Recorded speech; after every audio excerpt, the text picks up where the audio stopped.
Hello and welcome to the NBA and NASCAR Power Half Hour. I'm your host, James McDaniels, and we have got a great show on tap for you guys today. We've got things from trades to new player styles to old players wanting to be back in the NBA. And in the NASCAR world, we had the Rolex 24 hour not too long ago, and we're going to talk all about that as Juan Pablo Montoya helped make history in that race. So let's get to it. So I'm gonna touch briefly on what I was talking about last week. Rajon Rondo's torn ACL. It has been confirmed now that he will be out the rest of the season, and again, it will be a bad loss for the Celtics, who really want, who really need per se their Rajon Rondo, because Rondo, he can make plays, he can get triple doubles, he can score, he can rebound, he can assist, he can do everything out there. I mean, he's your main guy.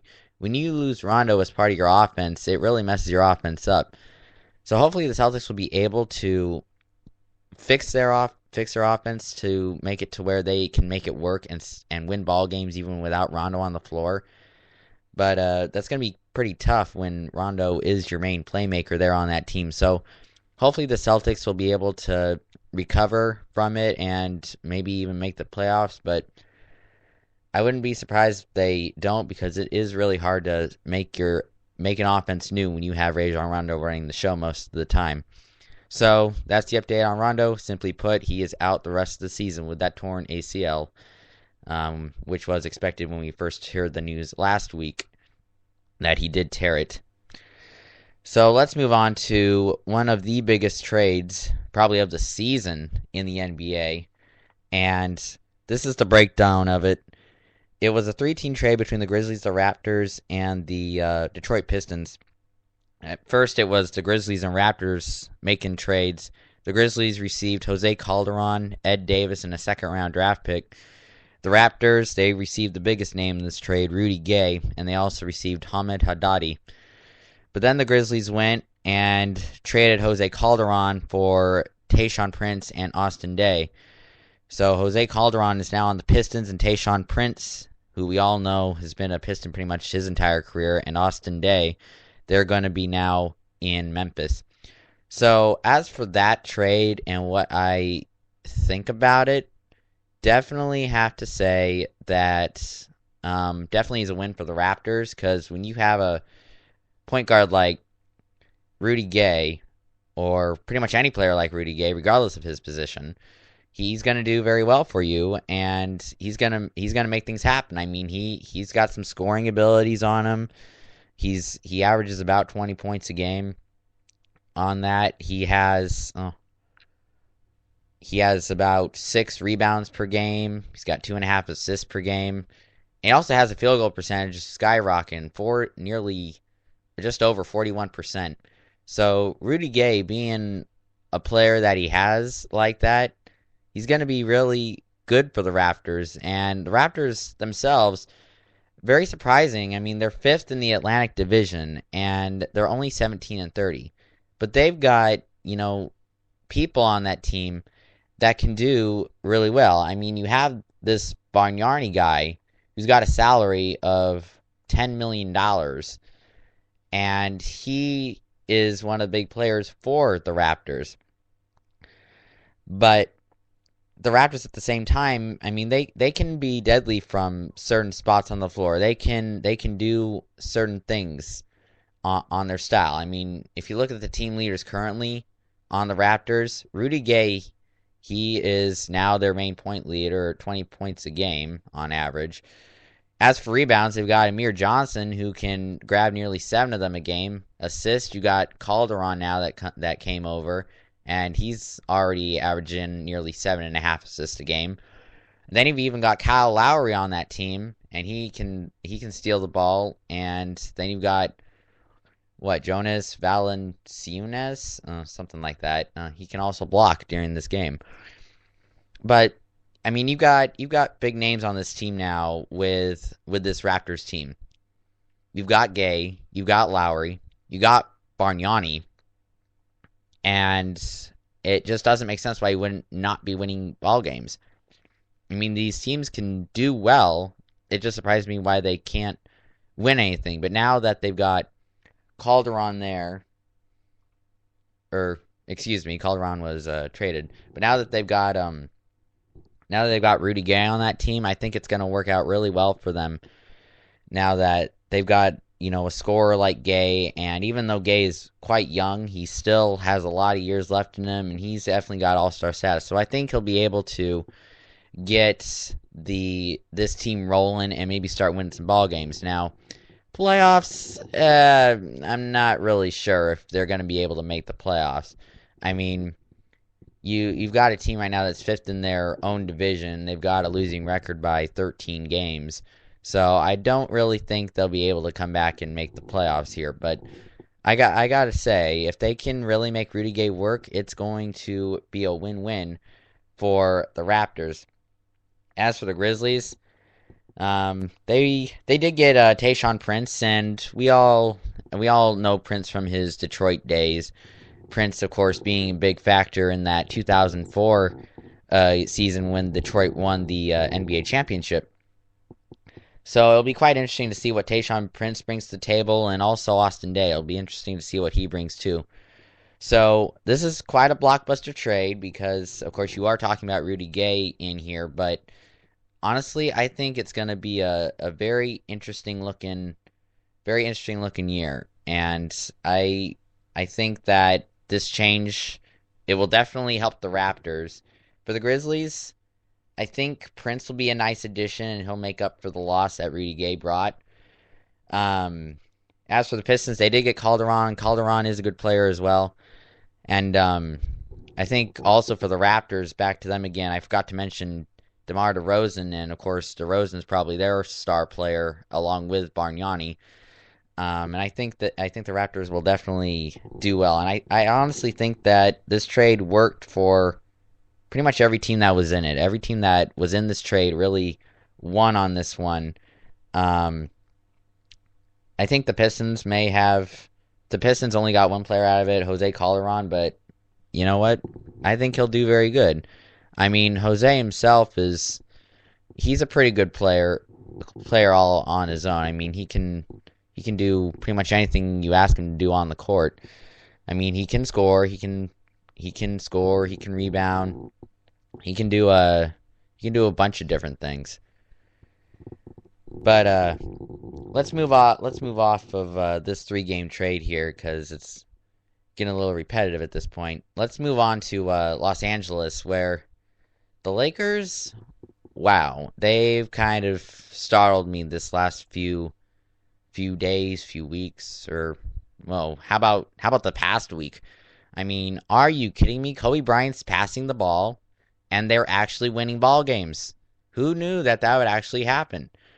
I mean, the last 5 games, 3 of them he's tallied more than 11 assists, or 11 assists and more. I mean, you got at the game on Friday, on January 25th against the Utah Jazz, Kobe Bryant made 14 assists. And then against Oklahoma City, which was a win for the Lakers, he racked up 14 assists again. And then you go to New Orleans, they win by a bare margin against New Orleans, and he racks up 11. Now he's kind of slowed it down in the last week or so, last few games or so. I mean, last 2 games he's only had a maximum of 9 assists. But at least Kobe is passing the ball, and guess what they're doing? They're actually starting to win ball games. I mean, it's proof in the NBA that if you're very selfish with the ball, you're not going to be able to do anything with it. Because if you're selfish with the ball, then you're just setting yourself up for trouble. Because when you just have the ball to yourself, you're gonna create shots that would be easier if you passed the ball around and did it on an open shot. And instead, you're shooting it, and the odds are that it's gonna miss are going to be very big because you're getting blocked and you don't have wide open look and stuff like that. So I think Kobe Bryant's finally learning his lesson that passing the ball is actually a good thing for him. Now his points, they haven't really taken a dagger either. I mean, he's been all right. He's scored some points. I mean, last 4 games he's had from the Jazz through the Minnesota game, in order. He had 14 points, 21 points, 14 points, 17 points, 17 points. I mean, he's still scoring, but at least he's doing it on other sides of the floor. All right. In the last 5 games, with the exception of one, he scored or he rebounded at least 8 times, and that's pretty good. So Kobe Bryant, as a player, he's starting to really. I think D'Antoni actually made a good decision. I mean, last week I wasn't so sure about it because he was trying to change everything, but right now, apparently, whatever he's done in the last week and a half is really starting to work for the Lakers because they're starting to win ball games again, and they're starting to score a lot more points. Kobe's passing the ball, rebounding and stuff is going good for the Lakers, and I think it's going to be really interesting to see how the Lakers go through the rest of the season. Because if they go on the stretch that they're doing right now, I mean, they're going to start winning the rest of these games. Now, for Kobe Bryant as a player, he still has very high points per game. He scores nearly 28 points per game on average still. His assists still are only at 5.5, and his rebounds per game are just over 5. So it'll be quite interesting to see if the Lakers are able to seriously be able to win a lot more ball games. Because I think right now, when you got Kobe Bryant passing the ball like he is, and Lakers are starting to win like they are, I think that they're just going to get on a roll and just start winning ball games. And that just seems like what it is to me, because the NBA is a league of runs, as Kings commentator Jerry Reynolds says. It's a game of runs, not usually with the standings, but he means like in game. So, but I'll take it as a standings as well, because right now the Lakers have won 4 of their last 5, and they're looking pretty dominant. So let's go through. Let's go back to Dirk Nowitzki, because right now Dirk Nowitzki, as we all know, he's in the top 20 all-time scorers list, but he actually passed Allen Iverson for the 18th most points ever scored in an NBA career. And currently, right now, Dirk Nowitzki has 24,401 points on his resume. And speaking of Allen Iverson, there's reports that Iverson wants to be back in the NBA. He just doesn't want to play in a D League. And this was huge news coming out of the sports world earlier this week. Allen Iverson says he wants to play basketball. He just doesn't want to play for the NBA D League. Because here's what happened. Allen Iverson, of course, we all remember him as a 76ers player.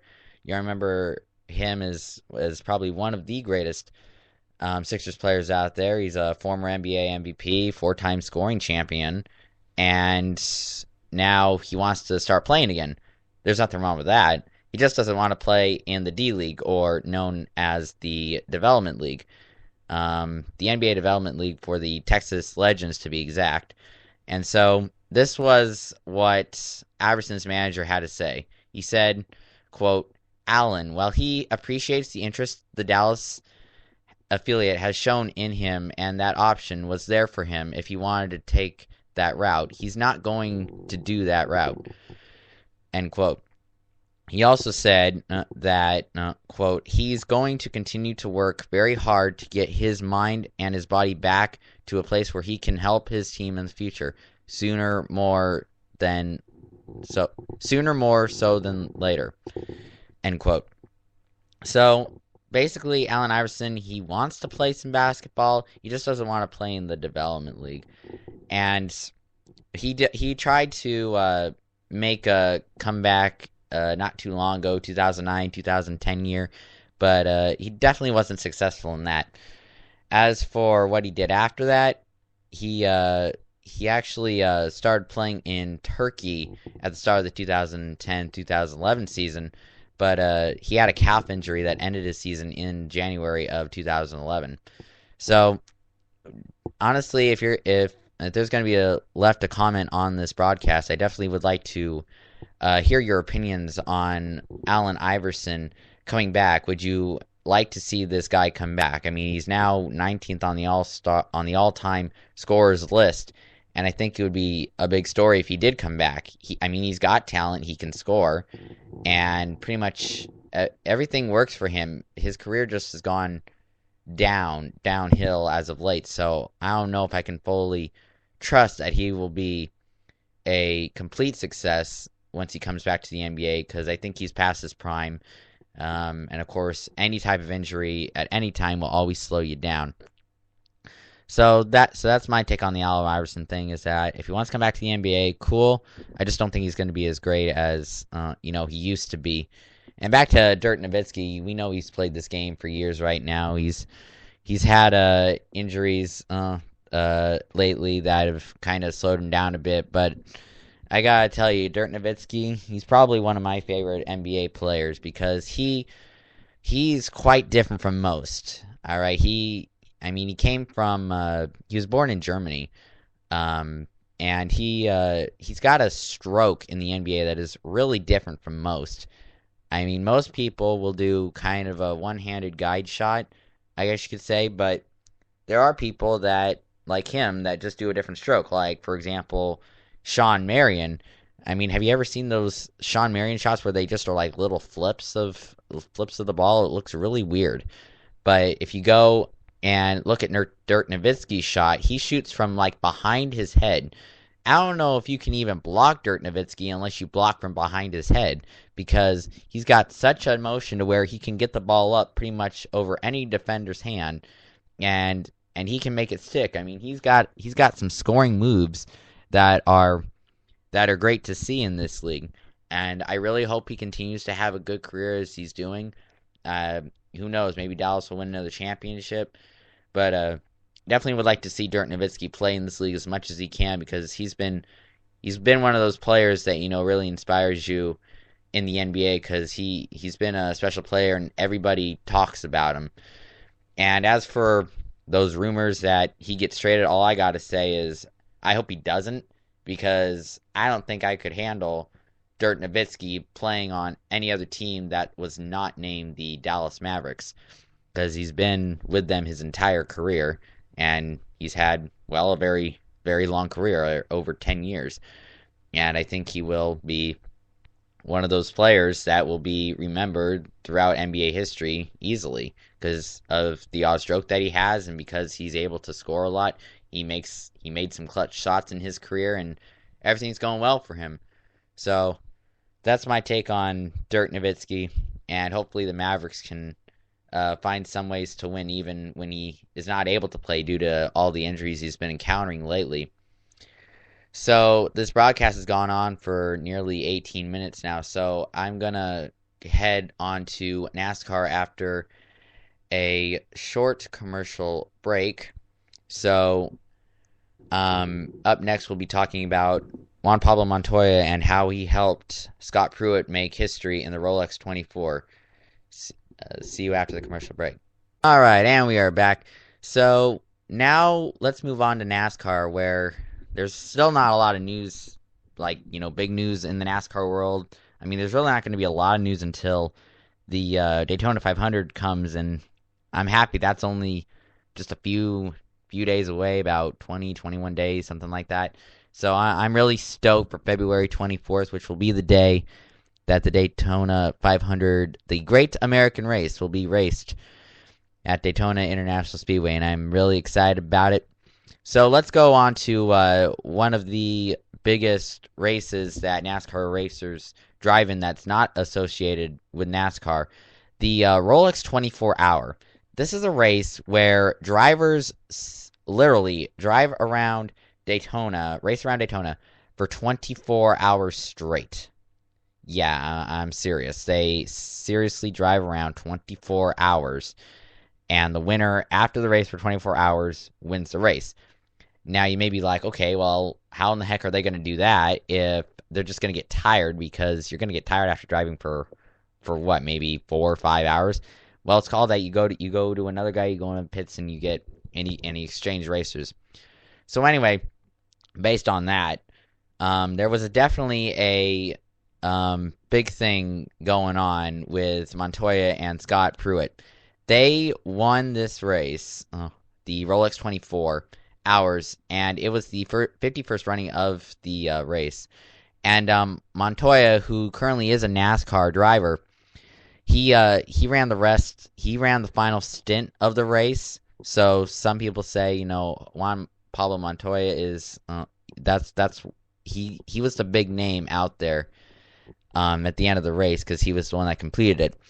But at the end of this, the racing team that won the race was Chip Ganassi Racing, and this was history because Chip Ganassi, this is now their 5th Rolex 24 win, and that ties the record for the most wins in this event.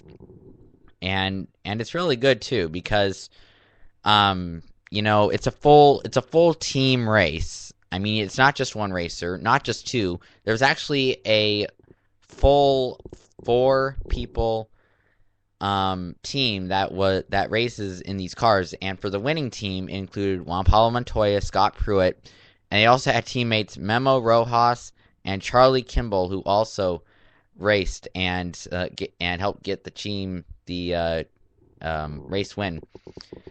And in terms of where Montoya and Pruitt are now, not too long ago in 2007.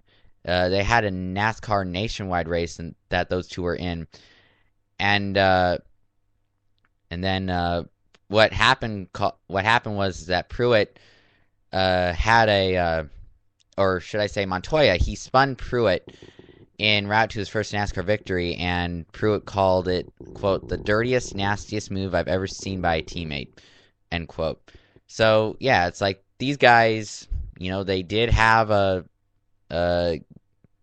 not collision, but for lack of a better word, they had a conflict with each other at the 2007 race in Mexico, NASCAR Nationwide Series, but it seems to be behind them because they had to work together to win the Rolex 24, and I think it's going to be a nice year for Montoya, who now has this coming on the heels of the Daytona 500 and NASCAR season.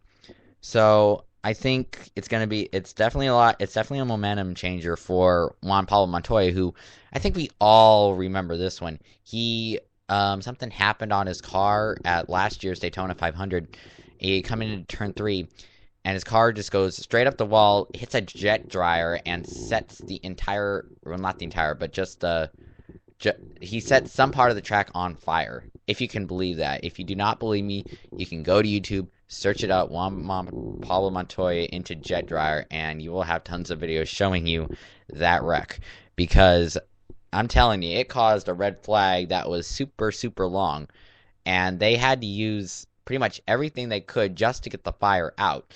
Now, luckily, nobody was seriously injured in that wreck, but I gotta tell you, even DW's like, I've been here for so many years, Darrell Waltrip has, and he's like, and I don't think I've ever seen anything like this, a car slamming into a jet dryer, and they're like, well, the only thing that could have stopped him was a car problem, and technically, yeah, when you go to Daytona is a course where literally you do not have to pick your foot off the throttle. If you're picking your foot off the throttle even a little bit, you're going to be going a lot slower than everybody else on that track because, based on all the banking and the high-speed racing and the drafting that's done during Daytona, it can be... you don't need to brake. You definitely do not need to brake with all that banking that you've got there. But let's get back to the Rolex 24 instead of talking about the dynamics of Daytona. It was definitely a great race that came up, and like I said, back to the Mexico thing, is that Pruitt has kind of let it go with Montoya on the thing. He said this. He said, quote, "If the Mexico race ever comes up, we just laugh about it. I'm not going to say he didn't really mean to do it, but the Rolex 24 is one of those things you really want to win. We've had so much success here driving together. I was excited to have him back as part of the team. A lot of people look at him in a different light than the way he is, but he's very talented," end quote. And Montoya can be talented. I mean, he has won a NASCAR race, and that was at a road course. I believe it was at Infineon Raceway. That's actually my home track. But it I don't know how to say it. Montoya can definitely be one of those racers that you may want to look out for. I mean, he's still got some time to learn, just like Danica Patrick and anybody else that comes over from IndyCar, because IndyCar is way different than NASCAR in so many different ways. I mean, probably the first one you look at is, oh, NASCAR is closed wheel, IndyCar is open wheel, and the aerodynamics of those two race cars are so different that the transition is actually pretty tough to go from one to the other. And you know, it's all I got to say is that the Juan Pablo Montoya, you better watch out for him come later. Once he finally gets the field in NASCAR, he'll do well because he did all right in IndyCar, and I honestly think if he can stay away from a jet dryer, stay away from a jet dryer at Daytona, he could be up there in the final minutes. I mean, let's see. Montoya at the end of this race, the Rolex 24, he won by what, 22 seconds, nearly that. So, and at Daytona, that's like what, half a lap. So he definitely and Pruitt and the rest of the team definitely did a great job at Daytona.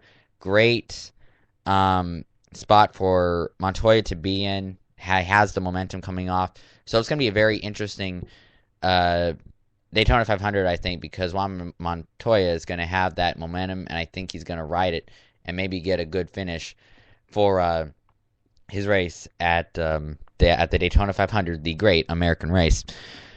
All right, so let's get into our other sports minute here. All right, so today is the Super Bowl 47 between the San Francisco 49ers and the Baltimore Ravens. Everybody's been excited about this. So many stories, so many questions, so many things to think about, so much pressure, everything on there. Superdome, New Orleans, you've just got everything going on out there in the southeastern part of the United States. It is going nuts.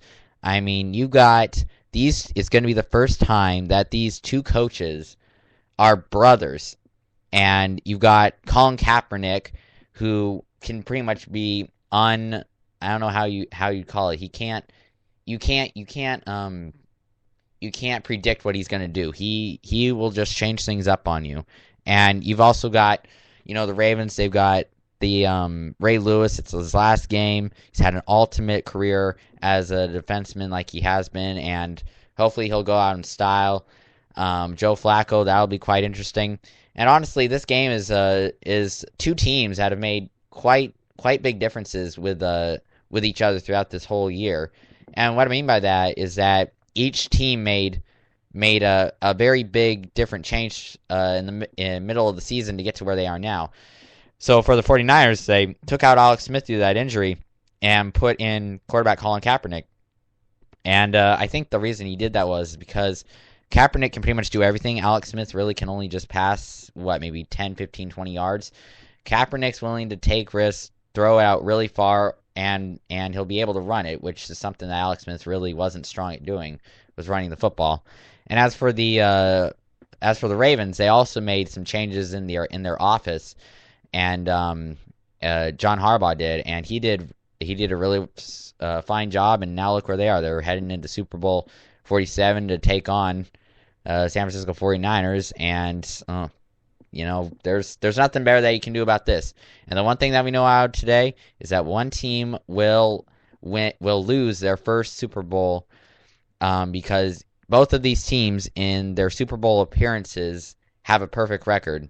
Both of them, when they come to the Super Bowl, they've never lost. So one of them will lose their very first, or one of them will get their first loss in a Super Bowl today. That is one thing that's for sure. And another thing that's for sure is that one of the winning coaches is going to have, or the winning coach is going to have a last name of Harbaugh. How about that? So it's going to be a great game, and I can't wait to see what happens.